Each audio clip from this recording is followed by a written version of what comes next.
Kita duduk hening terlebih dahulu, perlahan-lahan pejamkan kedua mata kita.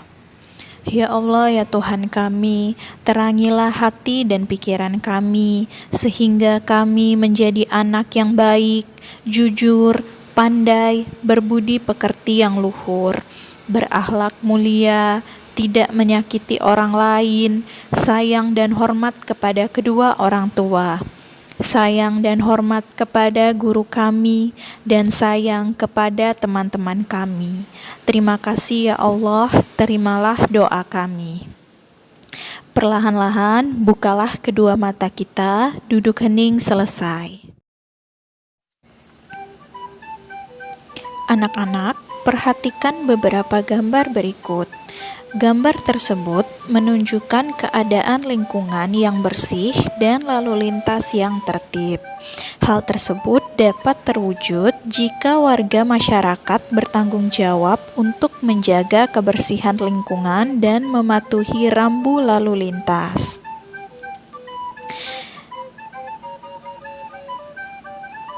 Anak-anak, berbeda halnya jika warga masyarakat tidak memiliki tanggung jawab untuk menjaga kebersihan lingkungan dan mematuhi rambu lalu lintas.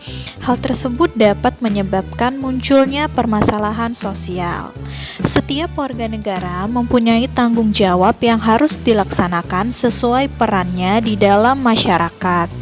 Salah satu bentuk tanggung jawabnya adalah melaksanakan nilai-nilai Pancasila sebagai dasar negara. Nilai-nilai dalam Pancasila menjamin terjadinya masyarakat yang saling menghargai demi kepentingan bersama. Jadi, jika warga masyarakat tidak melaksanakan tanggung jawabnya, dapat menyebabkan terjadinya masalah sosial. Berikut ini beberapa jenis permasalahan sosial yang terjadi di lingkungan masyarakat. Pertama, sampah. Masalah sampah disebabkan kebiasaan membuang sampah sembarangan. Sampah yang berserakan akan mengganggu keindahan lingkungan dan menjadikan lingkungan tidak nyaman.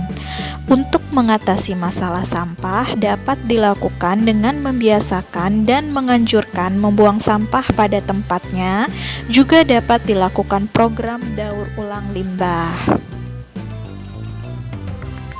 Kedua, kali atau sungai yang kotor.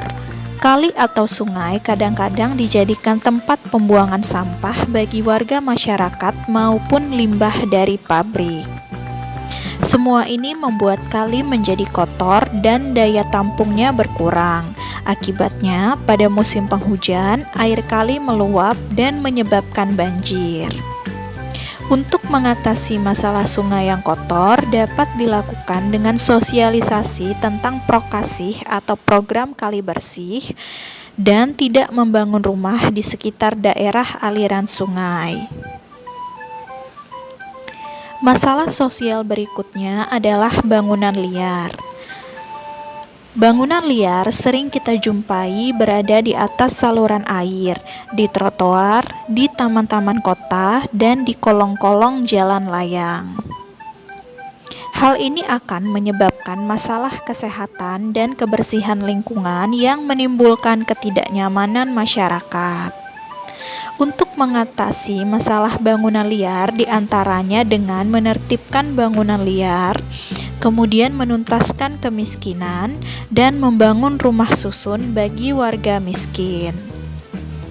Selanjutnya, kemacetan lalu lintas. Salah satu penyebab kemacetan lalu lintas antara lain banyak pengguna jalan yang tidak melakukan kewajibannya untuk menaati aturan lalu lintas. Hal tersebut dapat menimbulkan ketidakamanan dan ketidaknyamanan para pengguna jalan dan masyarakat sekitarnya. Untuk mengatasinya dengan sosialisasi tertib berkendara, penegakan peraturan lalu lintas, dan dengan menambah ruas jalan baru. Demikian tadi beberapa permasalahan sosial yang terjadi di sekitar kita. Anak-anak, pernahkah kalian ke kota Medan? Ada satu oleh-oleh khas kota Medan yaitu bolu meranti. Usaha bolu meranti Medan. Ada yang bilang kalau pulang dari Medan tanpa membawa bolu meranti berarti ia tidak benar-benar pergi ke Medan. Ya, siapa yang tidak tahu bolu meranti? Tetapi ternyata bolu ini menjadi oleh-oleh khas Medan mulai tahun 2000-an. Sebelum itu orang tidak tahu apa-apa tentang oleh-oleh tersebut. Bolu meranti adalah makanan berupa bolu gulung berbahan dasar telur dan tepung yang diisi berbagai macam isian. Untuk membuat bolu ini diperlukan oven untuk memanggang adonan yang telah dibuat sebelumnya. Saat ini ada berbagai isian untuk bolu ini. Ada isian keju, coklat, mocha, stroberi, dan kacang. Nama meranti berasal dari nama jalan di mana bolu ini pertama kali dijual untuk umum. Bolu ini memiliki rasa yang khas, lembut, dan cukup tahan lama meskipun tidak menggunakan bahan pengawet. Siapakah orang di balik bolu terkenal ini? Seorang ibu bernama Ailing suatu hari menitipkan bolu buatannya di toko milik salah satu kerabatnya yang berlokasi di Jalan Meranti. Ailing yang sedari muda dikenal suka memasak dan membuat kue ini lama-kelamaan kewalahan dengan pesanan bolu yang dibuatnya.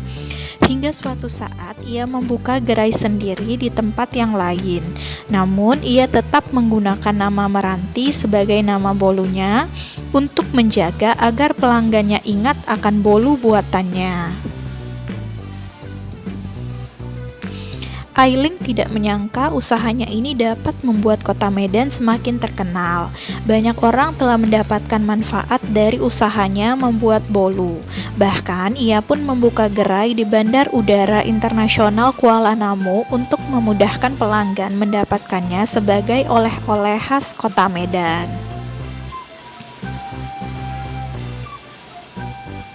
Anak-anak, berdasarkan uraian tersebut, mari kita jawab beberapa pertanyaan berikut ini.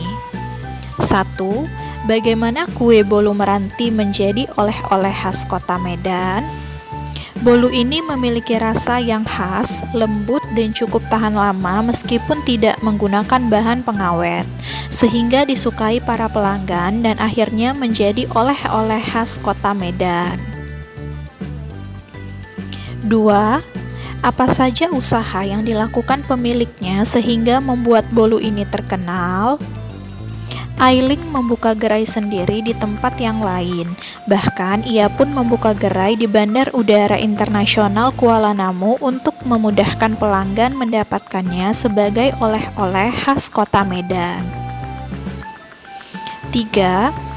Bagaimana pengaruh keberadaan bolu meranti terhadap pembangunan ekonomi masyarakat kota Medan? Usaha bolu meranti membuka lapangan pekerjaan bagi orang-orang Medan. 4. Bagaimana pengaruh keberadaan bolu meranti terhadap pembangunan sosial budaya masyarakatnya? Bolu meranti menjadi ciri khas kota Medan.